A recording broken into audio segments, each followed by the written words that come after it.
And now our discussion continues. Oh, for sure, but there were scenes with advertising and Yeah. posters that were from the 60s that they Yeah. showed in the destruction scenes Mm, as well. So yeah. certain, I think it was a boxing match or something on the wall that was still there in Yeah. 2150. Yeah. Sugar Puffs. The cereal. That was it. There was placement Mm, of They sugar. were a sponsor. yeah. I mean, They I'm. also filmed in the toy company, didn't they? Oh yes, yeah. The warehouse, I believe, was the toy factory. What do you mean the toy factory? What's that? Well, in real life, the location that they filmed in was a toy factory, and, Oh, and there's a scene in the movie where they're going through sort of a warehouse-like setting, and that actually ended up being a toy factory that they used. gotcha.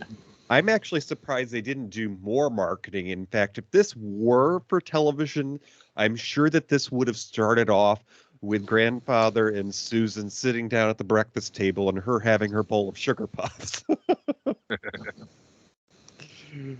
Yeah. By I the mean, way, sugar puffs. Awful cereal. Well, it was owned by Quaker Oats, and that, of course, is the British version is Sugar Puffs. So I think that the American version was Sugar Smacks. Yeah. But I just looked it up. It was the Bendy's Toy Factory. Huh. Interesting. So, thoughts. How entertaining was this for you? And because I'd never seen this, because these absolutely were not played on American television. I would have seen this because when TV Guide came out, that's what I did when I was a kid. I looked for movies like this and said, by God, I'm going to be there to watch that. I Ooh. never saw this. It was never on American TV. So, how do you think it worked out, Doctor Who, on this big screen? Well, I'm. I liked it. And the one thing that I wanted to say earlier was comparing H.G. Wells to Doctor Who, they tried to make this more realistic. And one thing that bothered me was in the first movie, it was worse. In the second movie, they got better. The interior of the TARDIS was a mess in the first movie. They tried to actually make it look like an old man made it. Mm, But of course, you had the TV show with this awesome set, and then you go to this mess of junk in a room for the first movie. So I think it was cool that they tried to modernize it and they tried to make it look all new and they tried to make it look more realistic with that aspect. But it It was was neat. Yeah. literally the garden shed. Um, I just wanted to mention, as far as updating, they updated the Daleks to a certain extent. It wasn't quite so obvious that it was a toilet plunger coming out, but they did. It was still ended up being dopey, even though they had more money. Is they had this claw thing come out, and there they are manipulating controls on their spaceship that they clearly cannot manipulate at all with those claws. Well, I So, believe. Toppy, you noticed the toilet plunger. Something that you may not have noticed are the eye stalk, not the eye stalk, but the blinking lights, the dome lights on the Daleks. Something that you won't be able to unsee. Do you know how we have the red solo cups here in the United States? Yeah, yeah. The dome lights for the Daleks are actually acrylic drinking glasses on their dome lights. So if you look at the tops of the Daleks and you tilt your head just right, they're very obviously drinking cups. Well, weren't they also at one point a jelly jar? Well, I call them jelly jars because they look like our canning jars, but Ah, they're actually 1960s acrylic tumblers. of course, the trouble is, they, if you looked at the cartoon series in the kids' comics of the time, the Daleks could float because I think that was always they were always a lot more advanced in the comic because you could draw that, but it was very difficult to do it realistically, and it took until 1988 for a Dalek to float upstairs, and that was a big.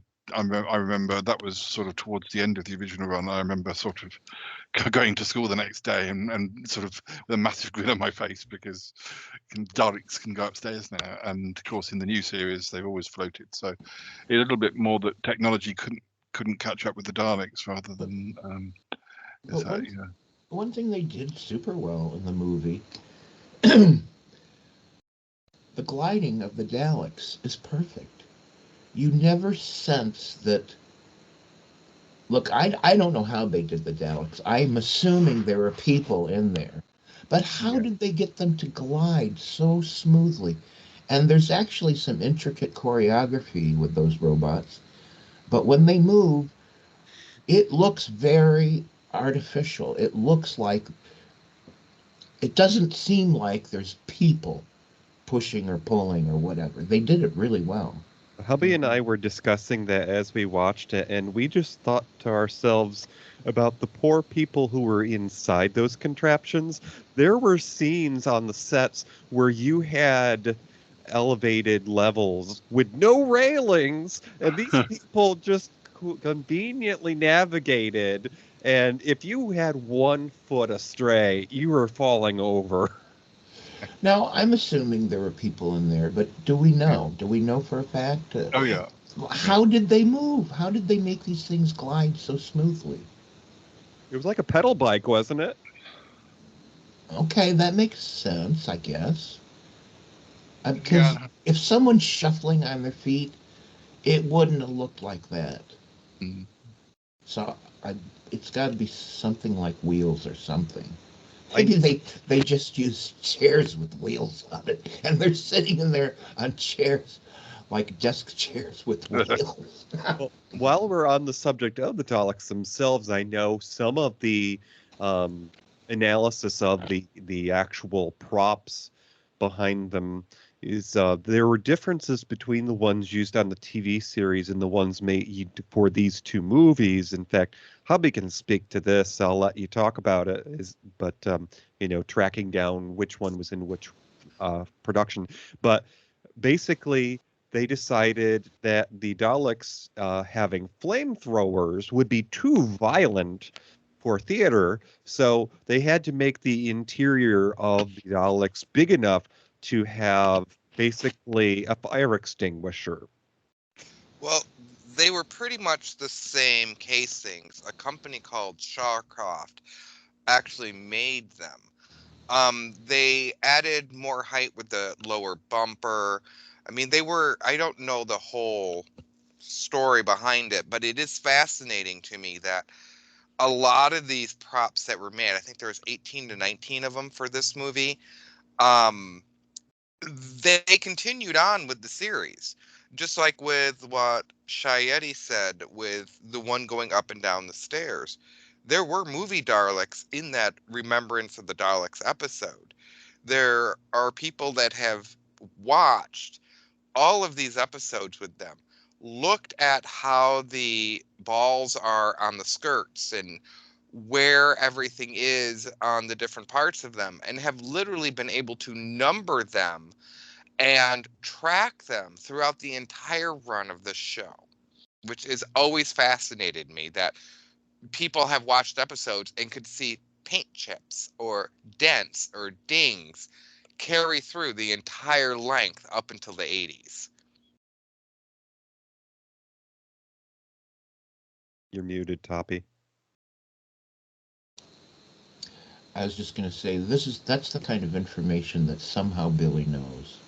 I don't know how he knows these things. Well, I mean, Doctor Who, we're very lucky with Doctor Who because so much exists, like documentation from the time.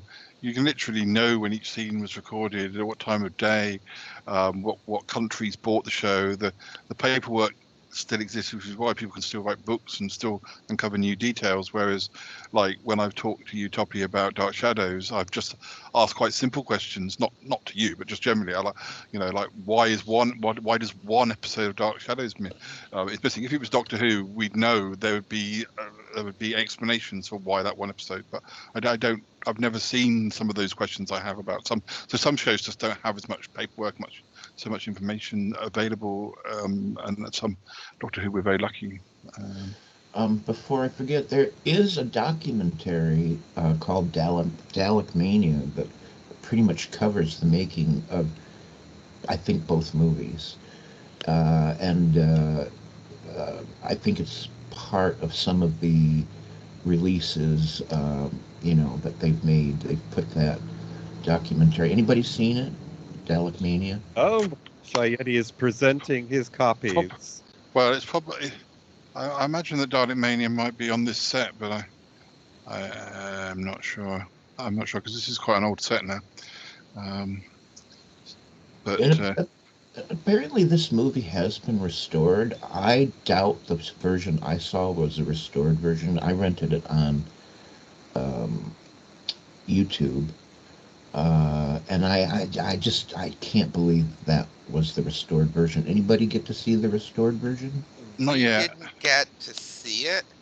The version that we had was somewhere under 720p. Like on our big screen, it was pixelated. On a regular TV, it probably would have looked better, but it was definitely not the restored version that we watched. Yeah, it must look pretty good. I should try and get restored version. We were actually looking at purchasing it. One of the things that Shayeti has over us is in the UK, it's more readily available. For us, it's more boutique shops or the Amazon where the shipping is outrageous on some items. So unfortunately, I haven't been able to scour as much DVD or Blu-ray footage of Doctor Who material. Out of over 25 to 2,800 discs that we own, I only own 3 Doctor Who discs. One of them being Remembrance of the Daleks, which is one of my favorite episodes, which finally the freaking Dalek goes up the stairs. Yeah. Well, and one of the things that Doctor Who fans get to enjoy is the fact that it often pokes fun at itself. And just as Shayeti was saying, the Daleks haven't always been able to be so mobile. They can go upstairs later on. They actually, in more recent years, made fun of this in, I believe, a Peter Capaldi episode because they were being pursued by the Daleks. And that was the trope, was that, they can't go upstairs. And then they turned and looked, and they were floating. It's like, they can run! I'm not embarrassed to admit that I think I probably cried when the Daleks went up the stairs. Not because I was scared or sad, but just because in my little fan heart, I knew that I could go to school next day and go, this is a proud moment as a Doctor Who fan, particularly when it wasn't at its most popular by that stage either. Grandma got her elevator. I got a question for everybody. As far as this specific movie, there was a reason the Daleks came to Earth. Can anybody tell me, in the confusing way this plot blundered along, why were the Daleks, why were they at Earth? What was their intention? What was their ultimate goal? Anybody know? They wanted to turn Earth into a giant taxi car. Something like that, anyway. No, that's right. They wanted to extract the Earth's core so that they could take the planet with them to their own planet.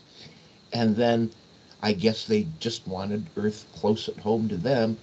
And then they were going to exploit Earth's... Their planet wasn't very nice by that stage either. So. Okay, but anyways, I thought when they finally, had that moment that comic books and movie dramas have, where they have to do the exposition about why we're here, and the Daleks are going around. Yes, we are going to extract the Earth's core so that we can move the Earth next to our own planet. I was thinking, are you kidding me? I think two of the scenes I remember most when I was a kid, because it kind of taught me that you can't trust people, was one when they go to the house where there's the old lady and her daughter, and they betray them to the Daleks. And I remember that being very shocking to a child when I saw that, like, they would do that sort of thing. And also when that sort of guy, the one who brings the food in, he does the same thing and hands them over to the Daleks, and you know, that's the lesson I got from that film. Don't trust anyone. I mean, That's something that I was talking with DJ on. Mm. These humans are god awful. They don't need savings. Let the Daleks wipe them out. They're horrible. Absolutely horrible individuals. there was a This part, is there was a part of me that wanted me to see the curmudgeons get their just desserts. Yes, they blew up the one garden shed. I would have sadly enjoyed watching their little hut on fire. I'm sorry. It's a horrible aspect of me, but I would enjoy it. I would get marshmallows. Okay. The Daleks are more forgiving of the two ladies than they are the man. They obviously make a distinction between. Well, they're sewing outfits for the Yes. labor. Now, see, Yeah. I had a slightly different take. I thought that was an element of realness that I would have liked them to push a little more. And the UK was in a position following World War II where this kind of thing happened. I mean, with Nazi occupation in other parts of the world, and you wanted food and you were starving, yeah, you'd do just about anything to get that carrot and extra potato. Oh, You yeah. would, yeah. But I definitely you think also got to look at what the Daleks value. Here you have two women in the middle of nowhere sewing clothes for these workers. They have Obviously, sex. the Daleks were concerned about the fashion of the workers. It shows with the Robomen. Look at how wonderful their outfits are. I think it needs to be explored more with the Daleks, their fashion sense and how they care about clothing. Because obviously they can't wear any, so, you know. Well, and Paul, I want to say that the Robo-Men and that headset gear that they had, that reminds me of some of the nostalgia stuff that I've seen online, where they've had, record players, turntables that were portable, and it looked like one of those turntables was attached to an earpiece. I do think you're right, Toppie. It does feel real, but I think to a little person seeing it for the first time, without knowing any of that history at that age, it was very shocking. It was even the beginning of learning what the world is really like. Yeah, it even took me by surprise because I was really thinking, oh, these two sweet ladies, they're trusting. Oh, isn't that nice? And then, they betray him. I got a question about and you guys would know, the Daleks themselves. To me, in the movie, especially at the end, they're expressing fear for their own lives. So they're a robot, but they're android. They fear for their own existence. There Because is does that stuff carry on? inside. There is a yeah, it does, and there are creatures. They aren't 100% robotic. There are things inside, but you don't see them in certainly not in that film. But yeah, there are little creatures inside that are what's left of creatures. And the Daleks are just their metal sort of travel machines. Okay, I didn't know that. That certainly explains. Because I was thinking, well, these are robots. They would not be panicking. They're kind of, in layman's terms, an environment suit. So they're surviving inside of this mechanical husk. Which is an interesting point that the Daleks later on basically think they're the most supreme being. But in the first movie and originally, they wanted to get drugs so they can get out of their casings in the first movie. So it kind of shows them wanting to be more human in the beginning, very lightly. And then later on, they enjoy being their little blobby selves. But it gets really confusing towards the end. And we've mentioned the episode Remembrance of the Daleks, which is one of the last Dalek episodes. There's actually two factions of Daleks. There's fully robotic, and then there are ones with blobs in them. And of course, the creator of the Daleks, Davros, is a human, well, a deformed human inside with a Dalek casing on his lower half. And in Revelation of the Daleks, just the one before Remembrance of the Daleks, you sort of see a science lab where you can see the person inside. It's like a clear, transparent Dalek, and you can see the person still in mid-transformation. I guess the Daleks. Now I have to ask. I keep hearing you guys say Daleks, but Oh, well, it's a pronunciation thing, but it's Okay. spelled Dalek. okay. So what is that? How people pronounce it, Dalek? Yeah. Oh, okay. All right. I didn't know that. Why do you suppose they have the Daleks in both of these movies? I mean, I know today, probably even today, the Daleks are considered Doctor Who's greatest enemy. But in these two movies, back to back in the '60s, Daleks. They were the Beatles of sci-fi. They were they were absolutely massive in 63, 64, 65. And they sold toys. Yeah. Gotcha. They, in fact, actually used toys Yeah. in some of the episodes. Yeah, they did. Yeah. I'm aware because of what I've read that these two movies with Christopher Lee, these two movies with Peter Cushing are largely ignored and kind of forgotten. Yesterday, I said to Mannion, my friend here, hey, tomorrow night we're doing a Doctor Who movie. And he said, what do you mean a Doctor Who movie?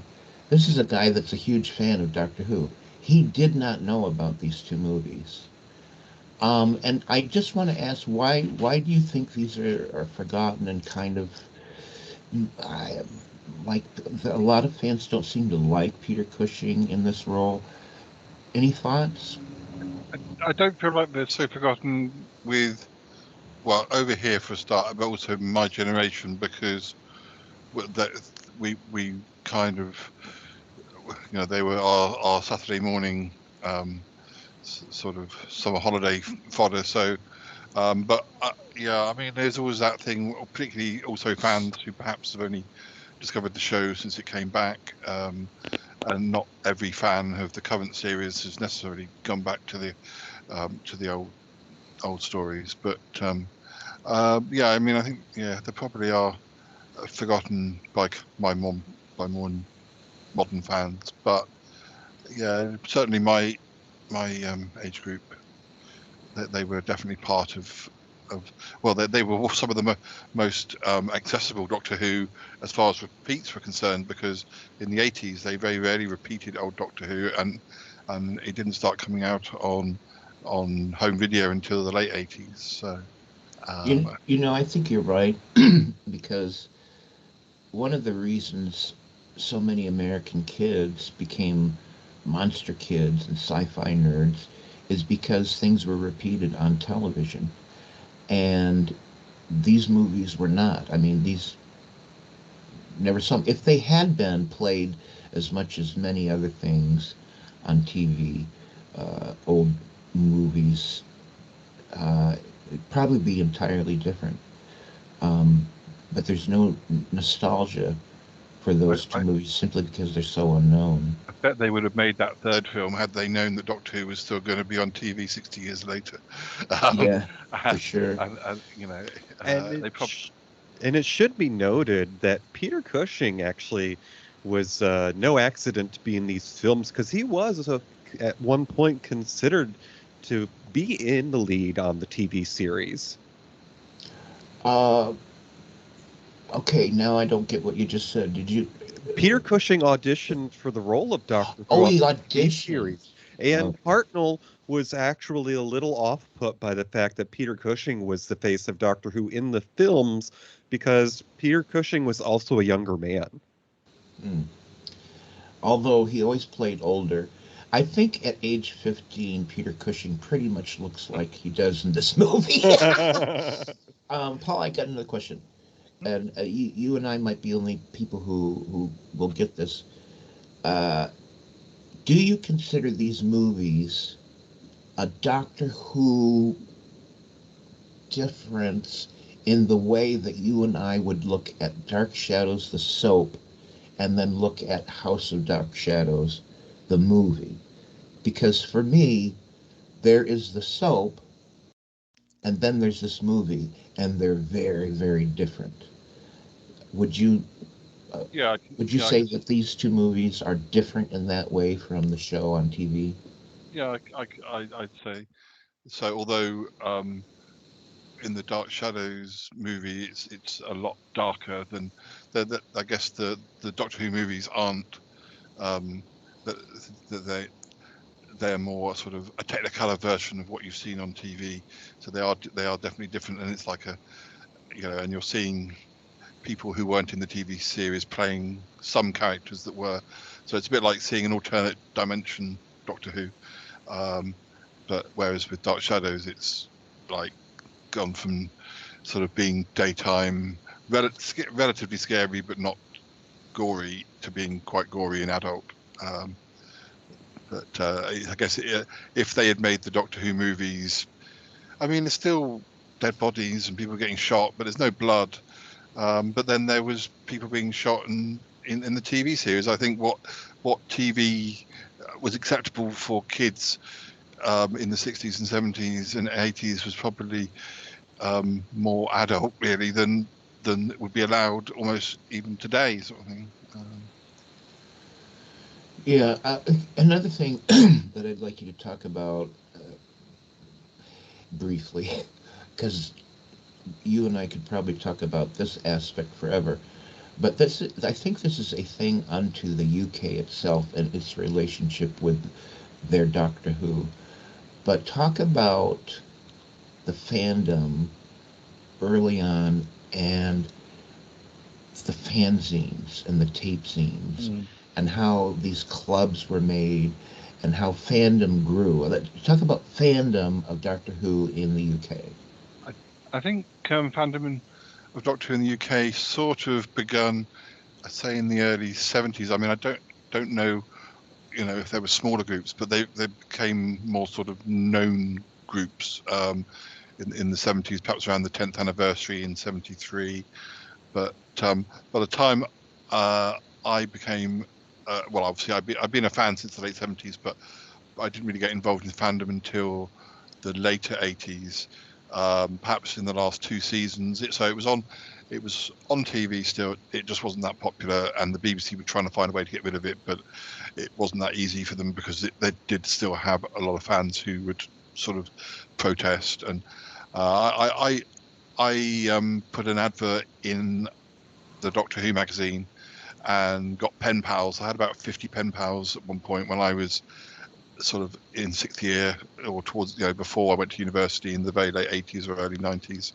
A lot of those people became real life friends. And I started to go to conventions, and I went to conventions all the way through the 90s into the noughties. Haven't been to one so much recently, but yeah, I used to go to a lot of conventions and have a lot of friends who, a lot of the friends who are on my show, my podcast, are people I knew back in the 80s or late 80s who were Doctor Who fans, and we did tape zines or contributed to tape zines, which were, like the podcast of their day. And a friend of mine is currently putting together a book of all of the tape things that existed, and it was only when I was talking to you, Toppie, that I realised that actually it wasn't so well. Certainly not.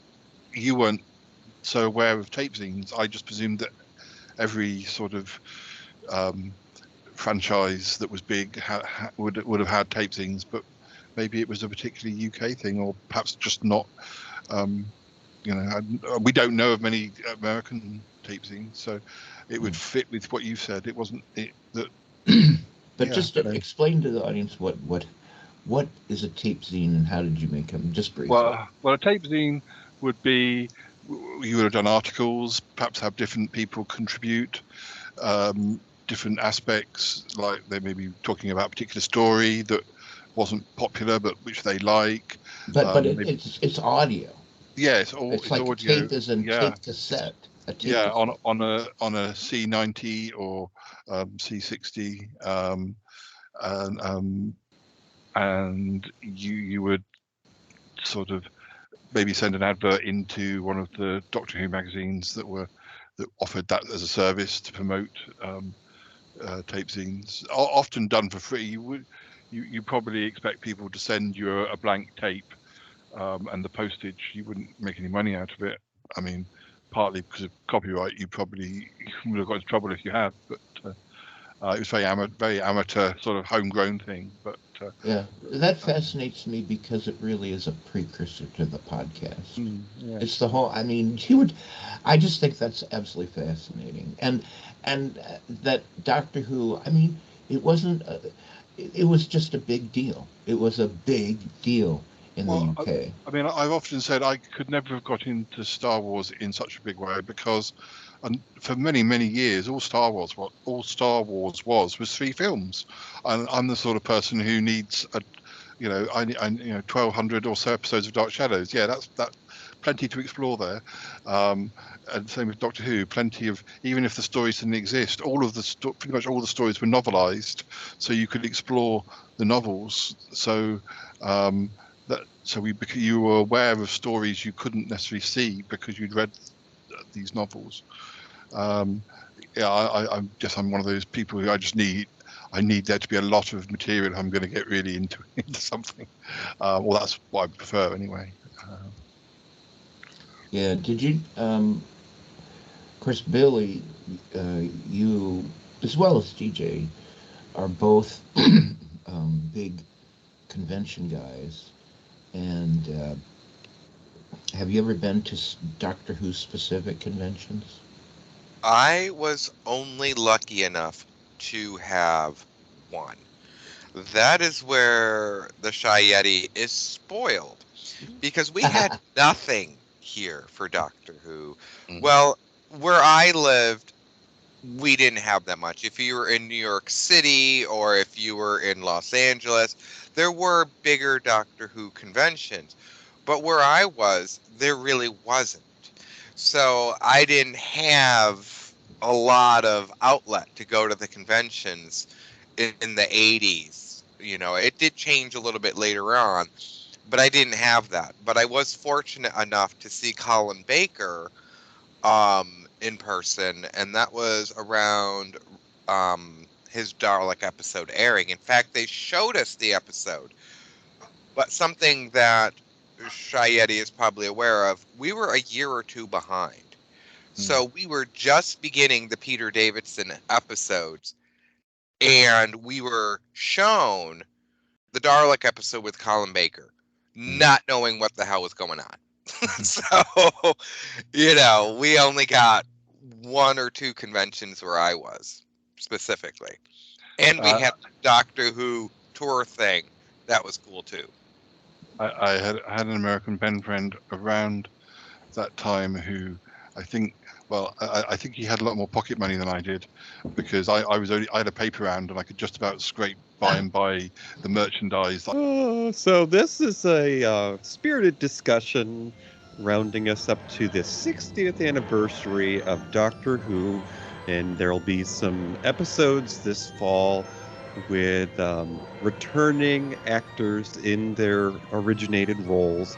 But before we end the discussion, normally this is the part where we would talk about other things that you might like if you enjoyed this. However, As we are celebrating the spirit of fandom, we're just going to take a round and both of our guests will mention some of their favorite episodes. So if you've never seen Doctor Who and what planet are you living on, what are some episodes that you should probably catch as a newbie fan? Who wants to go first? Me? Shall I? Well, you know what? Let me go first because I have the most trivial understanding of all this, and what you guys say is probably going to mean a whole lot more. So, uh, I simply can't put it down to an episode, but uh, as I said before, I loved the gestalt of those 70 video ones. I really like the look, but I did happen to see fractions of some of the newer after the last 10 years, and I don't know how I saw this, but there was an incredibly moving scene that bowled me over, that made me say, "Holy cow! This is not Tom Baker running around anymore. This new Doctor Who is on a whole different level." And it was the episode where Vincent Van Gogh comes to the future to see people looking at his paintings in a museum. And Van Gogh is so moved by this, and watching Van Gogh be so moved made me cry. It was absolutely astonishing because Van Gogh was pretty messed up in the head, and for him I mean, if you think like if this could really happen, how wonderful it would have been if he could have gone to the future to see how many people are moved by his paintings because he didn't believe at the time. Anyways, I don't know how many moments are that awesome in this new series, but my God, that scene was awesome. Yeah, that was a Matt Smith episode, and Amy Pond, his companion, took a liking to Van Gogh, and it was sort of part of her idea to show the artist how his work would be appreciated. But yeah, that's a very good entry. And Billy or Paul, which would you like to go first? I don't. You can go first, Billy. I'll go first or second or whatever you want to call it. Um, I have two sides of Doctor Who, especially with trying to get people involved in it. The one side is it's a crazy zany type adventure story, but you also have very dramatic episodes, even in the original series. So with trying to get DJ involved, I showed him the Five Doctor special, which was kind of a brief overview of the series. And then I tried to show him more serious episodes. And I hate to say it, I can't name one off the top of my head that would be like the episode that I would show somebody. I know that the Matt Smith episodes, there's some very great episodes with what he did. Um, the one with Hitler being one of them, being a very dramatic episode. I think that's one of the ones I first showed him. Um, but it's always hard to try to get new people with Doctor Who because it is zany, it is a little over the top. And then they have those Van Gogh episodes. So trying to get people involved, it's always interesting. Do you want to get them involved with the zaniness or with the drama episode? Because it's all over the place with it. Well, the one thing I'll say, of course, the difference between now and then is that in the old days, each story was made up of 3, 4, 5, 6, 7, whatever episodes. So you had cliffhangers, and that's one of the reasons I'm such a fan of cliffhangers. And you don't get cliffhangers that often in new Doctor Who. You do occasionally. You sometimes have 2-part stories, but I think sometimes perhaps the way they might have been shown in America was that perhaps they were edited together as like movie length, so you may have lost some of the sort of punch of the cliffhanger. But for my own personal favourites, I'll try not to do too many. But a lot of people, I think, who are fans are very fond of stories that they remember from when they were kids. at least two of my favourites I never saw. I just like them because they're really good stories. But the other thing I should say about Doctor Who is that it's not just sci-fi. It's horror, it's supernatural. I'm a big horror fan, so a lot of my favourite Doctor Who's are more horror based, and they did often take sort of things like Frankenstein or The Thing from Another World and do their own Doctor Who spin on them, in the same way that Dark Shadows did very similar things with a lot of the classic horror stories. But I mean, I think that's one of I like sci-fi, but I like sci-fi more when it's on Earth than I do spaceships. I mean, Doctor Who has both, but I think that's another reason I like this movie is because it's Earth-based, whereas the first one's planet-based. But anyway, the stories that I particularly like are one from 1973 called The Green Death, which is with the third Doctor, John Pertwee. That's sort of an environmental story. Then there's a Tom Baker story called The Seeds of Doom, which is from about 1975, and that is their version of like A Thing from Another World. The Image of the Fendar from a couple of years later, that's another horror one. And then Destiny of the Daleks from 1979, that's not the most popular of the Dalek stories, but it's one of the first stories I ever saw, and so I have a fondness for that. And then there's we haven't really talked about the Cybermen because they never made it to the movies, but they're one of the other big Doctor Who monsters. And Earthshock from 1982 with the Fifth Doctor, that's a very good story and quite scary. The first episode particularly. And then things like Curse of Fenric with Sylvester McCoy, the last of the original Doctors. But as far as New Who goes, my favourites are probably one called Blink, which is introduces statues who can. Well, it's a long story, but they become quite the Weeping Angels, and who become quite a big part of the show. And then Midnight is a very interesting one. That's a standalone story. And the 50th anniversary story, I always get confused because around that time there were a lot of stories that were called like Time of the Doctor, Day of the Doctor.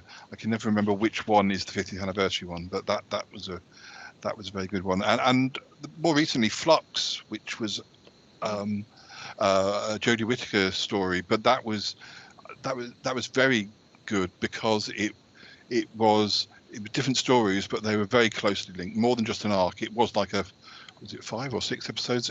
They were very much linked with a cliffhanger at the end of each episode. So it was really back to Doctor Who in the good old days, as far as I was concerned. But sorry, yeah. So those are some of my favourites. So I will just say that among my most favorites, and I'm sorry, these are going to be more of the the continuation that happened with Christopher Eccleston 4, because I didn't get to see any of Classic Who any time close to when it originally premiered. But these are all things that I have shared with Toppie at I'm forgetting what we called it, our theater here in the house. But anyways, they all involved River Song, because I know from experience that Toppie has expressed interest or his enjoyment of mystery stories. And I myself, before I became a full-blown sci-fi nerd, dabbled in the realm of mysteries as well as romance. And of course, the entrance of the character of River Song is just the culmination of romance and mystery together. So I feel that to a new fan, the best exposure that they could have to modern Doctor Who is the storylines that involve River Song, because she just happens to become involved with the stories. She is just, in hindsight, she is a companion. She happens to hitchhike aboard the time machine, and she has her own story. Now, I will leave it up to you to find out how she's connected and where that story is, but it was very engineered. They decided we're going to see how fans pay attention. We're going to pepper her in, but her life, as we see it, is actually in reverse. So my favorite episode of all time that I show to any new fan is Matt Smith, Let's Kill Hitler, because it has some of the greatest lines in modern Who. You go back into time during World War II, and they have an opportunity to change history. But of course, as we all know, you have to be careful not to change history too much because certain tragedies have to happen in order for things to be in a rightful order. And we get to see River Song as a younger person, learn more of her backstory. But the other brilliant thing that you get to experience is a person who eventually becomes romantically involved with the Doctor, meets him at a time where they don't realize that they're smitten, and they are bent on eliminating him. They are a sleeper agent and basically told, this is a very bad man and you have to get rid of him. But then when the moment happens that he's about to die, it's revealed, no, you love him very deeply and you care for him and he is a good person. And there's this beautiful moment where the sleeper agent character that is River Song realizes that there's been a terrible mistake and decisions are made to save the day. And that's what I showed Toppie amongst a couple of other episodes, which include one of the best specials of all time, a longly awaited appearance of River Song with Peter Capaldi, and because of them being closer in age, to me the chemistry was just magical. The husbands of River Song. So I will draw my conclusion there, and well, before we go on and let the folks know what's coming up next, please, sir, Mr. Paul, there, if you could let our listeners know where they might find you in the wide world of the potosphere. Well, I'm mainly on the Sci-Fi podcast. That's my show, yes, I've done nearly 650 episodes, and we just had our 7th anniversary, but. I also appear on a show called Round the Archives occasionally, a show called Vision on Sound, which is, well, both those are old TV podcasts, and I occasionally pop in on the Smellcast as well, and Big Fatty Online. But yes, anyone will have me. I'm happy to. But the Shy Life podcast is my main show, and yeah. I hear a rumor that he has his own TARDIS. And of course, Hubby Billy can be found on my Instagram. Just look for DJ Star Sage. So, Toppie, you'll do us the honors. We're going to find out what's coming up next. And this will be our mid-June episode. This is going to be our first June episode. The next one will be airing live on June 16th. So let me open up this here crazy capsule. Next time on MatMin Minutia, June 16th at our regular time, live at 9 p.m.